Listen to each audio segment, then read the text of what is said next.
Panalangin ng pasasalamat sa Diyos, Amang lumikha.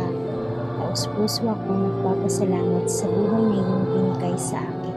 Salamat sa lahat ng taong iyong pinadala, ang aking pamilya, mga kaibigan, katrabaho at mga kasama sa paglilingkod sa iyo.